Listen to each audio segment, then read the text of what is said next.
Priyatmajanam asusurmi mamata tatapi manam na putita prasyasi mad asriyat kai pradipya yataha.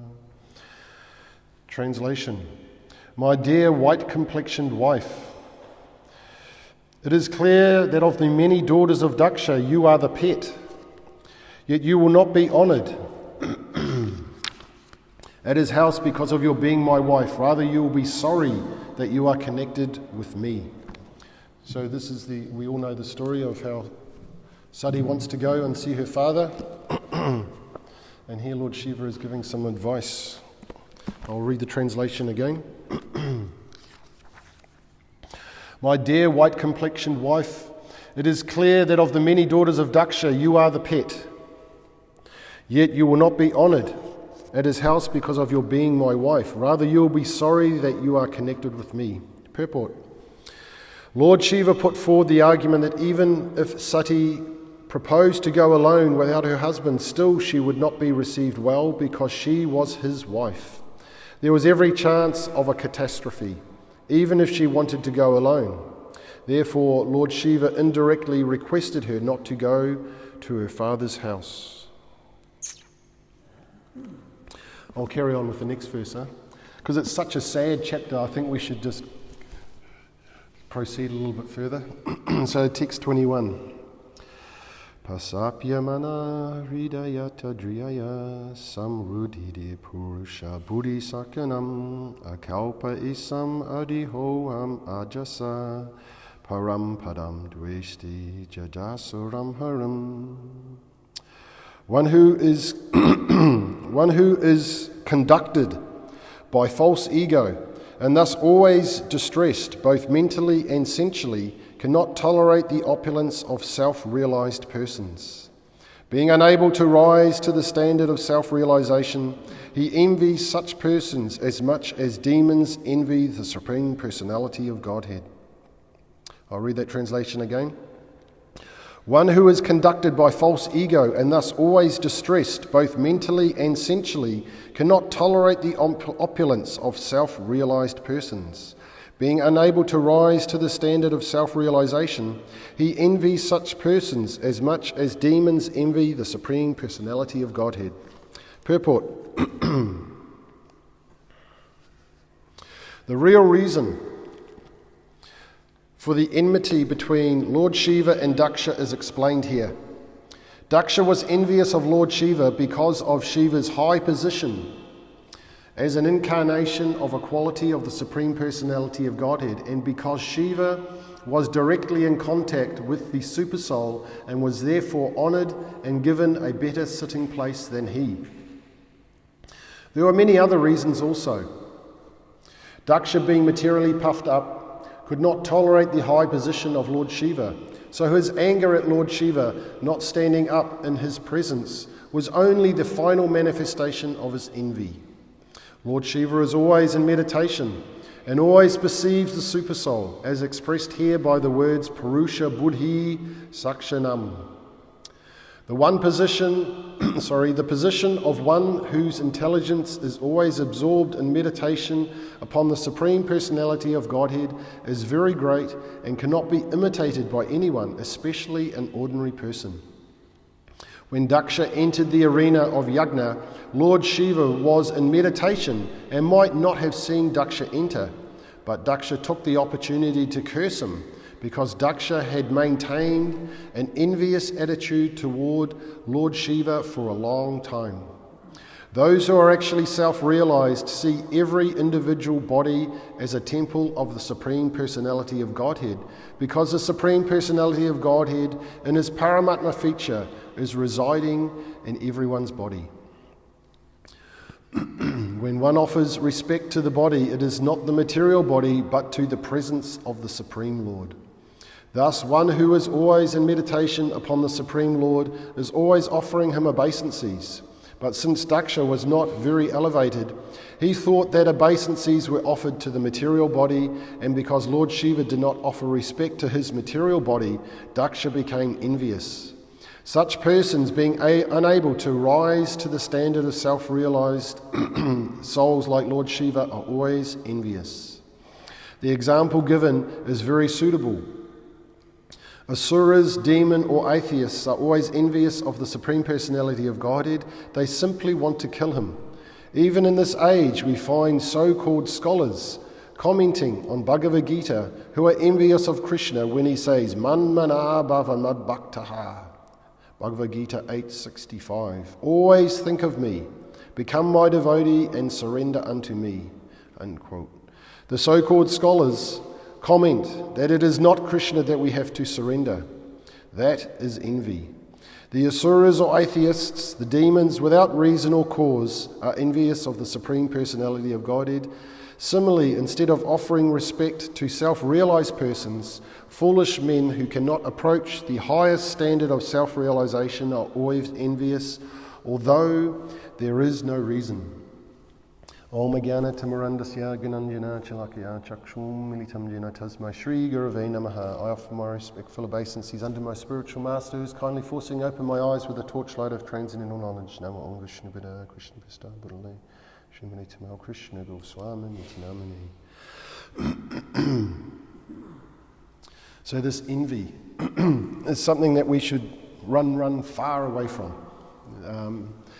It may be present within us, but we shouldn't let it manifest. And if we do see it, we should get out a wooden shoe like Bhakti Siddhanta says and beat it with a stick or a wooden shoe and give it a big kick. Because this envy has no place in the heart of a devotee. We are, as it was mentioned here, we are not seeing so much the material body, we are seeing the super soul residing within the body, therefore everyone's body is a temple. So this is something where you could say it carries a lot of weight with it, with our vision, because we can say that we are covered by ignorance or darkness, so we are not seeing properly. So here we are told to see everyone's body as being a temple of Lord Vishnu, or the Supreme Personality of Godhead. So therefore, how can we speak harshly to somebody when we know that the Lord is present, right there, standing there before, with his forearms into the conch, disc, lotus, mace, whatever order there is. We understand there's many different orders that the weapons are held in, but the forearm form is there, present within every living entity, every body. Actually, this morning, I saved one tiny little spider in my hand basin. He was there and he couldn't get up the side, and some people would go, okay, I'm just going to brush my teeth. And this spider was like the tip of a pinhead. He was so small. And I was seeing his dilemma and I was thinking, well, I could either just turn the tap on or I could get a little piece of toilet paper and I could pick him up and take him out of the sink and put him to the side, which I did. I picked him up, put him to the side. He would have been totally bewildered, what's just happened, because we can understand how small they are. But he was taken out of that predicament. And even in that tiny body, like honestly, it was like the tip of a pin. He was so small, it was just like a little black dot walking around. But still, the Supreme Lord is present, even within that body. So we hear of the other previous great souls, how they won't even step on the ants. They'll brush the ants to the side and that. So in a similar way, we should try and develop this mentality. We should not be overly concerned when we're walking out here down to the units or wherever we're going, or we're hopping in our vehicles, because we're always killing, unknowingly. But when we are doing it knowingly, that is the problem. So if we see a living entity in distress, and they are not about to attack us with weapons, because there are certain living entities that we have to remove because they are causing harm. Like those paper wasps, they cause so much harm to the devotees, so therefore it is our duty to remove those that are causing harm or distress to the devotees. So there is a reason sometimes why we do remove living entities and even kill them, because they are causing harm to the devotees, and they are dangerous. So we have to have some discrimination. But here we are hearing of Daksha, who is very proud of his position also, because he has been elected by Lord Brahma to perform this yajna.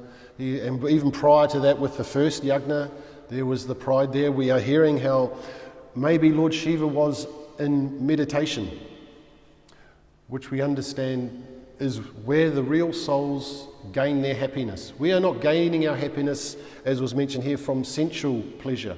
We are gaining our happiness from the internal remembrance, this man mana bhava mad bhaktol. This is where we get our real happiness, from this remembrance of Krishna, remembrance of Krishna's pastimes. This is where the real happiness actually lies, because we understand that the senses are never satisfied.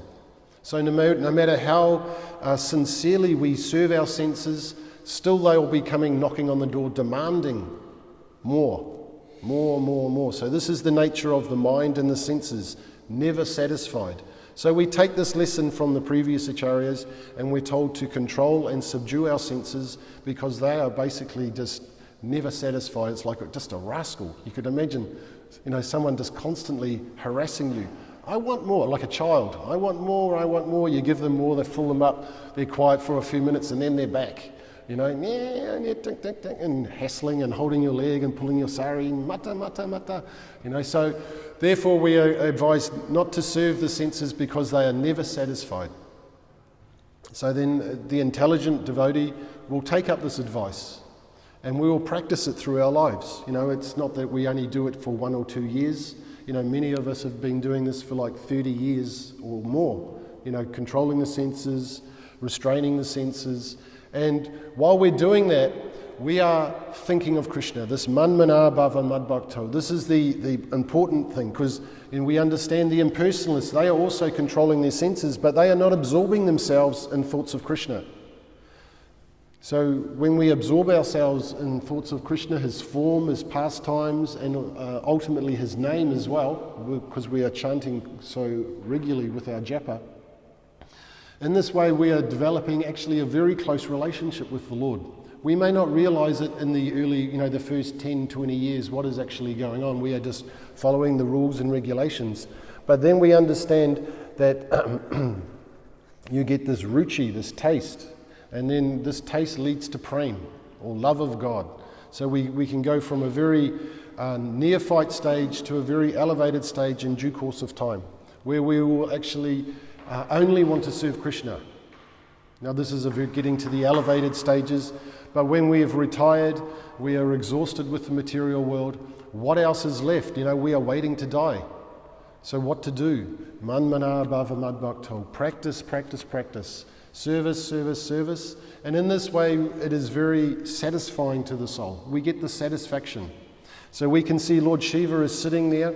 We understand he doesn't accumulate anything. He is very self-satisfied. But internally, there is so much deep meditation going on, remembrance of Krishna and his pastimes.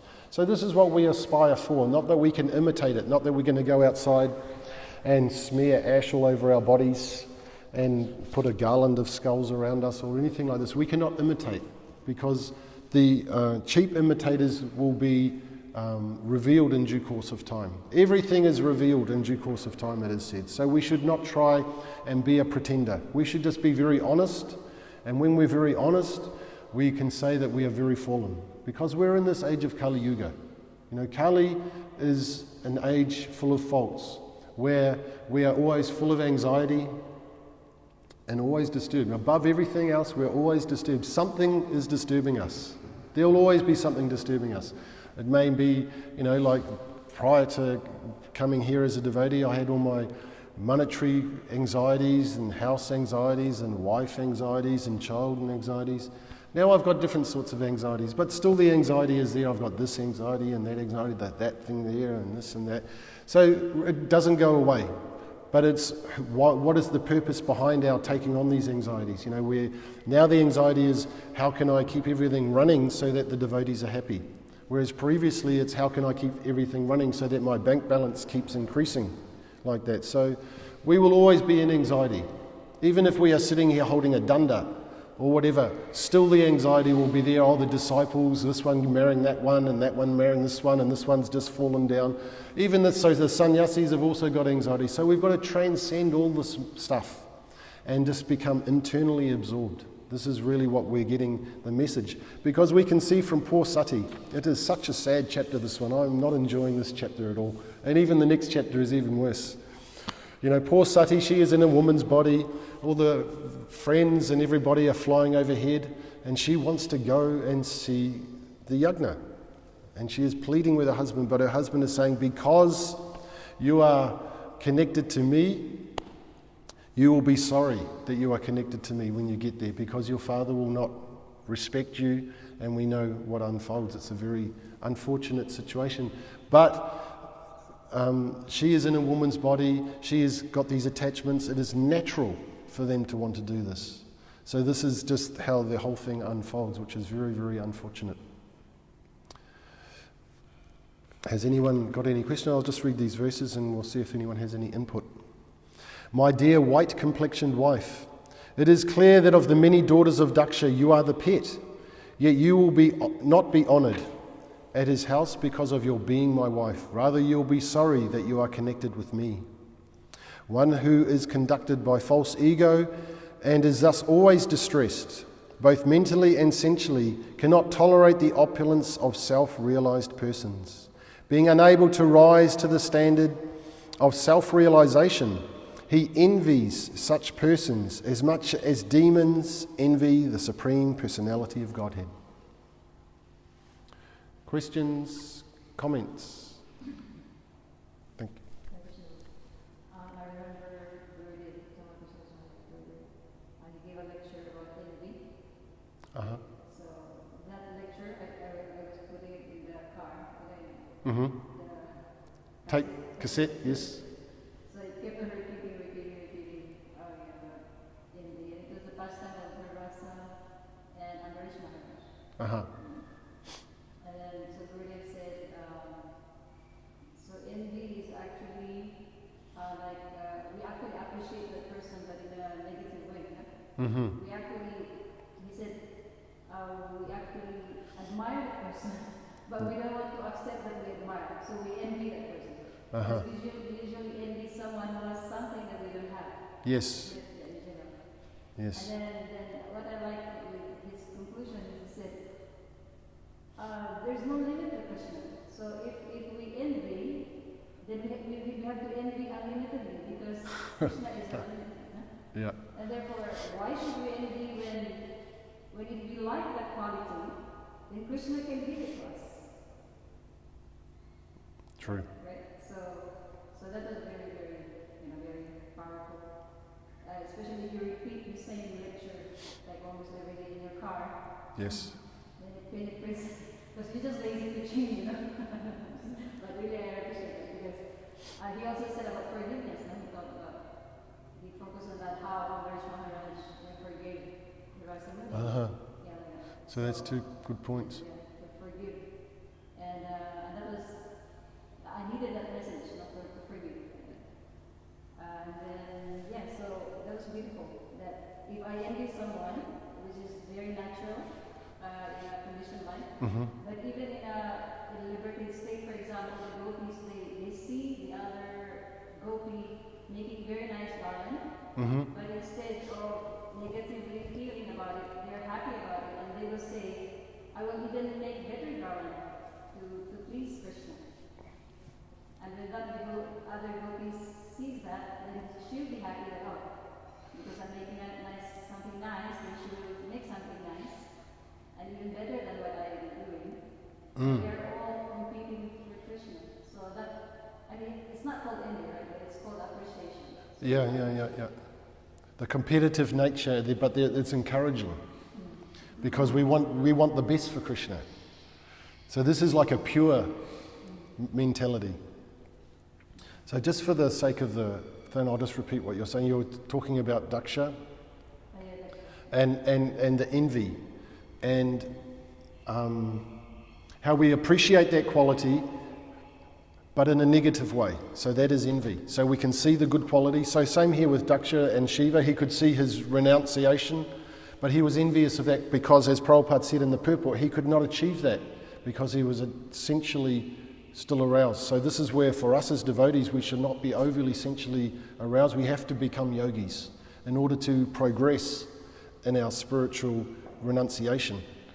And so when we see somebody like that advancing,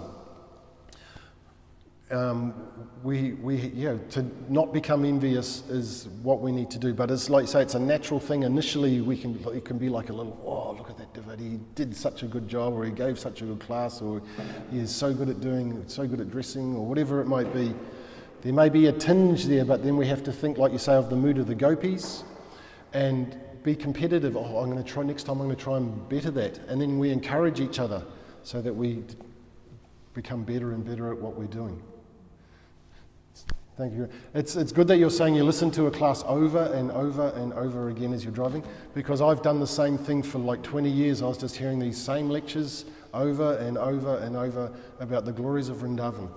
So in this way I've become a little bit attached to Vrindavan, because as a brahmachari many years ago I was in Vrindavan with my Guru Maharaj, sitting there in the VIHE hearing about the glories of Vrindavan, and most of it was just going whoosh, straight over my head. I was just like a new brahmachari, and I was hearing all these very deep subject matters.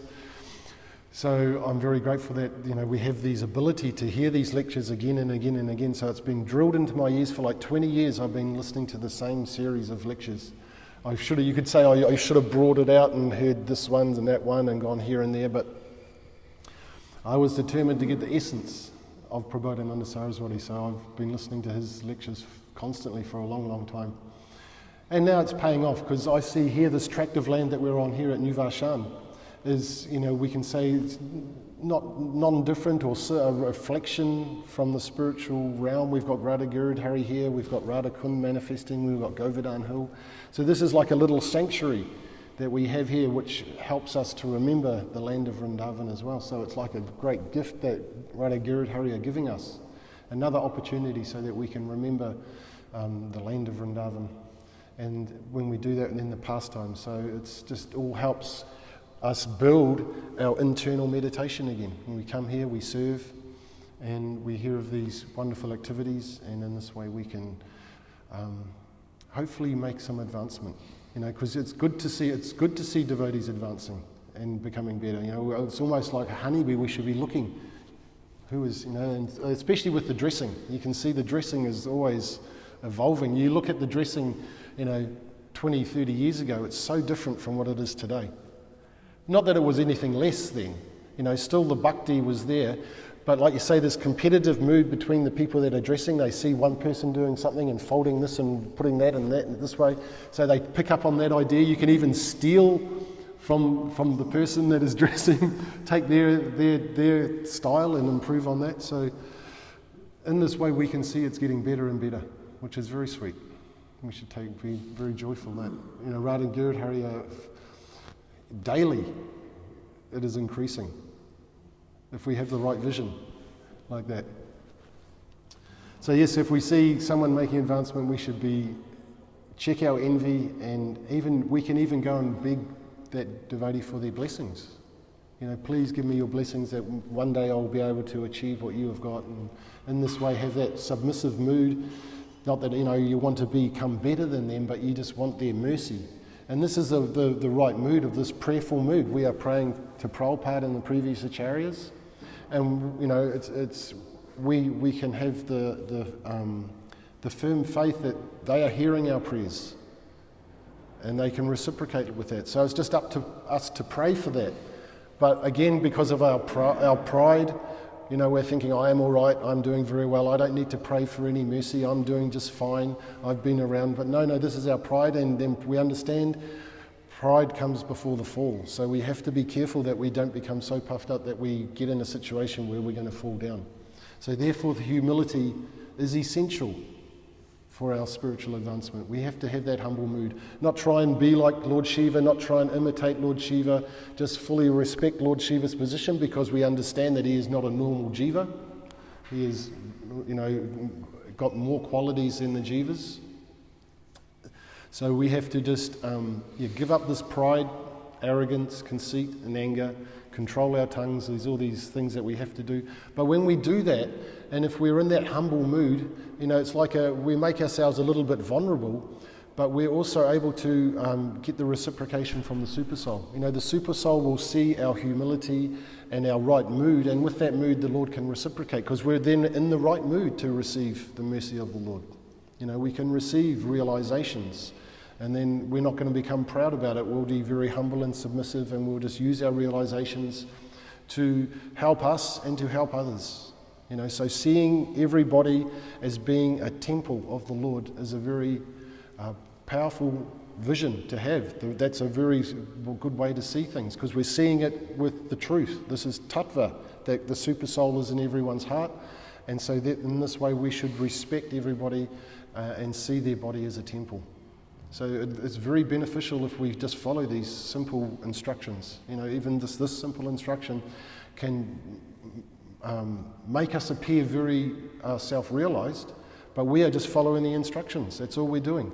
But by following the instructions, we become self-realized. So in this way, by following the instructions of the previous acharyas, it can externally appear that we are great Mahatmas.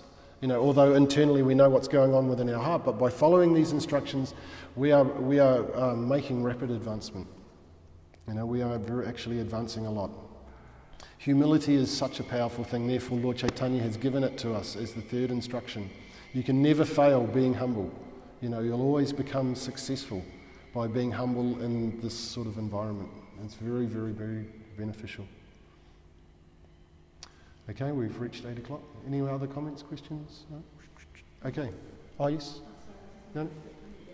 You're talking about what should doesn't accumulate things. Mm-hmm. The self that I say doesn't accumulate. And I was just thinking about this environment and the atmosphere of how we live there. It's not even that we are sort of dealing with our own desires to accumulate, but also there's other people's desires for us to accumulate.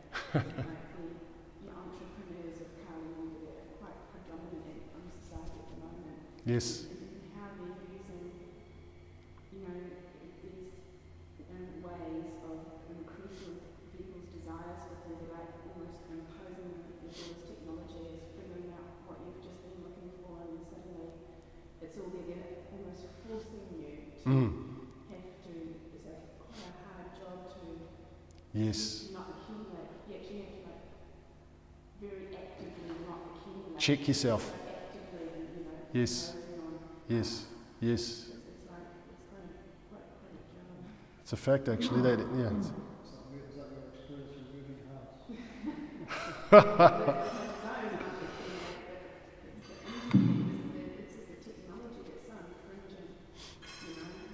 And they're making it so easy. You can 2%, whatever the interest rate is now. So you borrow as much as you like, take it, and then it's like the shackles.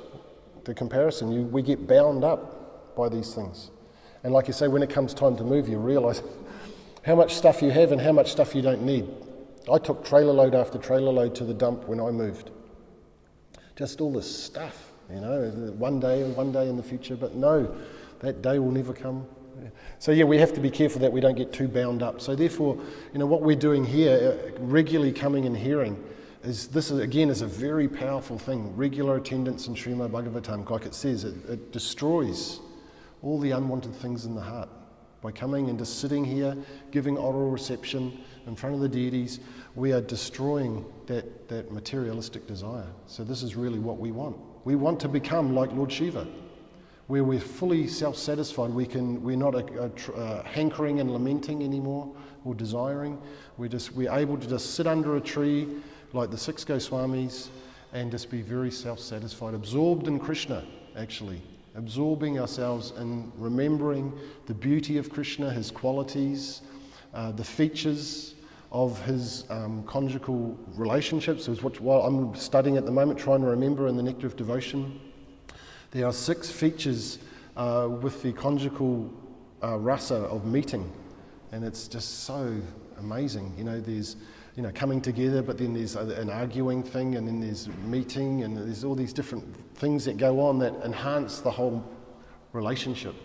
So even just meditating on something like that, it just makes us very blissful, that understanding how expert Krishna is and how merciful Rupa Goswami is in revealing it to us all.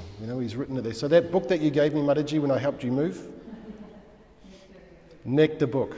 It's a little Nectar of Devotion, but just one page, one paragraph can just capture your attention for weeks and weeks. So I'm stuck on this one paragraph, but it's very sweet.